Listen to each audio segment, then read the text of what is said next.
Hello दोस्तों, तो जा सके पिछले एपिसोड में हमने देखा कि करण की गॉड अवेटिंग का वक्त शुरू हो चुका था, जिस वजह से हॉचेन को ही मजबूरन बाहर रुक कर डीमेन प्रिसाबू के साथ फाइट करनी पड़ी ताकि वो कैरोन को बीच में डिस्टर्ब होने से रोक सके। हॉचन तो ऑलमोस्ट यहाँ मौत की कगार पर पहुंच चुका था, जबकि अंदर की तरफ मौजूद करण भी हॉचन को बचाने के लिए लगातार कुछ ट्रायल से गुजरती जा रही थी। गॉड ऑफ डेथ नहीं करण को अपना सक्सेसफुल बना लिया, यानी कि ग्रिम रिपेयर बन चुकी थी। उसकी एबिलिटीज इतनी सारा डेंजरस हो गई थी कि उसने सिर्फ अपनी 2 स्लैश का इस्तेमाल करती को हरा दिया था। तो नेक्स्ट एपिसोड की शुरुआत यहाँ चेरी से होती है, जो कि मिस वान से सवाल करते हुए पूछती है कि अभी तक लीडर और डिप्टी लीडर वापस क्यों नहीं आए, जिस पर मिस वान भी जवाब देते हुए कहती है कि मुझे नहीं मालूम, जिस पर लिन जोन जवाब देते हुए कहता है कि फिक्र मत करो, उन दोनों को कुछ नहीं होगा, क्योंकि हम लोग की फियोंसी को भी तो अपने साथ लेकर आए, इसलिए वो कोई गलती करने की कोशिश नहीं करेगा। और वैसे भी करण ने प्रेसिस यूवी की बॉडी के अंदर एक तरह का इनहिबिशन लगाया हुआ है, यानी कि वो चाहकर भी कुछ नहीं कर सकती। यहाँ जब वो लोग आपस में इस तरह की बातें डिस्कस कर रहे थे, तभी अचानक हम देखते हैं कि प्रिंसेस यूवी की बॉडी के अंदर मौजूद इनहिबिशन अचानक से डिसॉल्व हो गया, जो देखकर तुम इस यूवी को भी कोई समझ नहीं आता।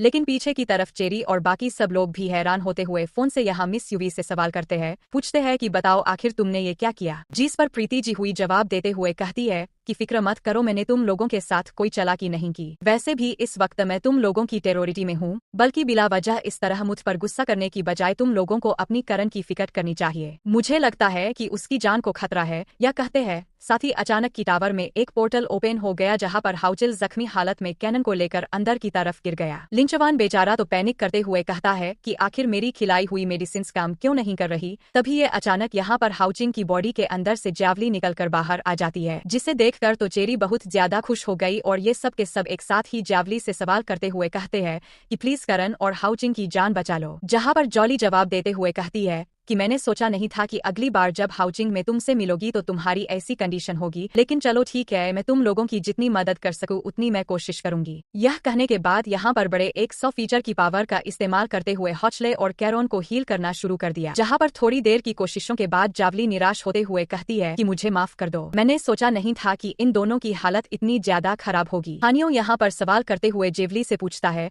कि आखिर हॉजिन होश में कब आएगा, जिसके बारे में कहती है इस बारे में मैं कुछ नहीं कह सकती, क्योंकि मुझे नहीं मालूम कि आखिर हॉजिन किस तरह की सिचुएशन से गुजरा है। उसने अपनी सारी की सारी लाइफ एनर्जी कंज्यूम कर ली, उसके अलावा उसके सारे के सारे में इंजीनियर और उसके आधे से ज्यादा हड्डियां भी टूट चुकी है। चेन तो ठीक से सांस भी नहीं ले पा रहा, लेकिन फिर भी मैं ये कहूंगी कि हॉचिन इस वक्त बेहतर कंडीशन में है, क्योंकि वो सिर्फ कोमा में गया है। लेकिन दूसरी तरफ मुझे सबसे ज्यादा फिक्र तो करण की हो रही है, क्योंकि पता नहीं करण को आखिर ऐसा क्या हो गया। उसकी सोल पूरी तरीके से शटर हो गई है, लगता है कि उसकी जब डिमाइन ए वीकनिंग हो रही थी तब कुछ न कुछ गड़बड़ हुई होगी। जबकि हनी भी कहता है फिर तो हम लोगों को जल्द से जल्द हॉचल और कैरोन को लेकर वापस से अलाइस की तरफ बढ़ना होगा ताकि हम इन दोनों की जान बचा सके। और तभी अचानक वहां पर आइस गार्ड आ चुका था, जो कि कहता है लेकिन मुझे लगता है कि हम लोग यहाँ से बाहर नहीं जा सकते, क्योंकि अबोव की इस टाइम जो बेइज्जती हुई है वो इसे बर्दाश्त नहीं कर पा रहा। उसने हमारी टीम के सर पर एक बहुत बड़ा इनाम रखा है, इस बाउंड्री की वजह से सारे के सारे हम लोगों का शिकार करने के लिए निकल गए। चारों तरफ हम लोगों को ही ढूंढा जा रहा है। एक बार हम लोगों ने इंटरनली टावर से बाहर कदम रखा तो हम लोग फंस जाएंगे। हम लोगों के पास यहाँ से बेचने का कोई रास्ता नहीं। मिसवान को ये सब सुनकर काफी जरा गुस्सा आ गया और वो चिल्लाते हुए कहती है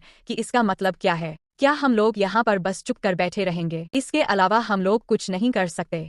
हनी अभी मिसवान की ये बात सुनकर हाउचिंग की तरफ देखता है और वो याद करता है जब उसने पहली दफा कसम खाई थी कि आज से वो हाउचिंग का सर्वेंट होगा।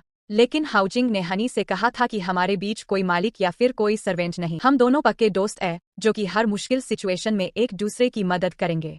ये सारी बातें याद करते हुए हानियों कहता है कि चाहे कुछ भी हो जाए मैं हॉचेन पर हार नहीं मान सकता। ये सब कहते हुए हानि हूँ मैप की तरफ देखते हुए कहता है कि हम लोगों का सबसे करीबी रास्ता 3 दिन का है, जो कि को भी मालूम है, और इसीलिए वो रास्ता चारों तरफ टीमस से भरा पड़ा होगा। लेकिन अगर हम लोग इसका ओपोजिंग दूसरा रास्ता इस्तेमाल करें, जो कि 5 दिन का लंबा रास्ता होगा, उसमें हम लोग एक सोर्सेस हम पास गेट तक पहुंच सकते हैं। सीजीयूवी की आवाज आती है, जो कि इन लोगों से कह रही थी कि तुम लोग बेवकूफ हो, तुम लोगों को पहले से ही मालूम होना चाहिए कि तुम लोग ऑलरेडी इंजर्ड हो और इसलिए तुम लोग जरा अच्छे से फाइट नहीं कर पाओगे। और हाँ, ये बात बिल्कुल सच है, जिस रास्ते के बारे में तुम लोग बात कर रहे हो वहां पर डीमस की तादाद कम होगी, लेकिन क्या तुम लोग ये जानते हो कि वहां पर डीमस की तादाद क्यों कम है? क्योंकि उस रास्ते पर एक लोकेशन है जिसे रेल मूव डेट कहा जाता है। वहाँ चारों तरफ कुछ फोक फैल गई थी और तब से कोई भी डीमन वहाँ पर जाना नहीं चाहता, क्योंकि जो भी डीमन एक बार उस फोक के अंदर गया वो कभी भी जिंदा लौटकर बाहर नहीं आ पाया। जो सुनकर तो हॉजेन और उसके दोस्त बिना जरा सोची हुई जवाब देकर कहते हैं कि हाँ, हमें ये करना ही होगा क्योंकि हमारे लीडर और डिप्टी लीडर की जान खतरे में है। जहाँ पर हानियो कहता है कि हम लोग सबसे पहले हाउचिंग को लेकर अपने साथ बाहर निकलेंगे, जबकि इन लोगों ने करण को पीछे छोड़ने का फैसला कर लिया था क्योंकि करण का ख्याल यहाँ पर जावली रखेगी। जहाँ इंटरनिटी टावर की बाहर हम लोग कुछ डीमंस को देखते हैं जो कि उसी रास्ते पर मौजूद थी जहाँ से इन लोगों को गुजरना था। तब ये अचानक यहाँ उन डीमर्स को एक लड़की थी इसी के साथ भागती हुई दिखाई दी, जिसे देखकर तो वो डीमर्स फोरम से उस लड़की के पीछे रवाना हो गए। लेकिन पास जाने पर उन लोगों को जानने को मिलता है कि ये तो जख्मी हालत में मौजूद फ्रेसिस जो भी है, जिसे देखकर तो वो लोग फौरन उसे रेस्क्यू कर लेते हैं। और यहाँ चूंकि उन सब डीमंस का ध्यान प्रिंसिपी पर पड़ गया था, इसलिए पीछे की तरफ रास्ता साफ हो गया, जिसके इस्तेमाल करते हुए हानियो अपने दोस्तों को लेकर आगे की तरफ रवाना हो जाता है। अपने मन में कह रही थी कि हाउचेन मेरी बॉडी के ऊपर से इनहिबिशन हट चुकी है, लेकिन फिर भी ये आखिरी दफ्ती मैंने तुम्हारी बेवजह मदद करी। इसके बाद आगे का जो तुम लोगों का सफर होने वाला है वो काफी जरा डेंजरस होगा। उम्मीद करती हूँ कि तुम इससे सरवाइव कर लो। यहाँ पर इसे यूवी की ये कहने के बाद सीन शिफ्ट हो गए। दूसरी तरफ हनी और उसके दोस्तों पर आ जाता है, जहाँ पर हम देखते हैं कि लिनशुआन अपनी स्पिरिचुअल ईगल का इस्तेमाल करते हुए सामने के रास्ते को पहले से स्कैम कर रहा था, ताकि वो पहेली अपने दोस्तों को बता सके कि किस रास्ते पर डीमस की तादाद कम है और वो लोग उसी रास्ते से गुजरे जो कि अच्छे से कर भी रहा था। और इसी वजह से हम देखते हैं कि हानियों ने अपने दोस्तों के साथ मिलकर सामने आने वाले हर एक डीमन को जाल से मार डाला, जबकि सेम की शौक यहाँ पर जिम्मेदारी हाउचिंग को कैरी करना था। इसी वजह से यहाँ पर इन लोगों के पास लोगों की तरह भी कम थी जो कि फाइट कर सके। दूसरी तरफ यहाँ तबाही में जाने के बाद हम देखते हैं कि वहाँ पर कई सारे डीमर्स पहुंच चुके थे, जो कि इंडिमेस की लाशें देखकर समझ जाते हैं कि वो लोग सामने की तरफ गुजरे होंगे, इसलिए वो गुस्सा होते हैं। उन्हीं इंसान को फॉलो करने के लिए सामने की तरफ रवाना हो गए, लेकिन उनमें से कुछ डीमर्स चलाते जिनका लीडर अपने साथियों से कहता है कि हम लोग उसकी टीम को सामने की तरफ से घेरना होगा, इसलिए बोले कि एक शॉर्टकट की तरफ रवाना हो गए। दूसरी तरफ सीन शिफ्ट होकर वापस से हनी और उसके दोस्तों पर आ जाता है। May I come in?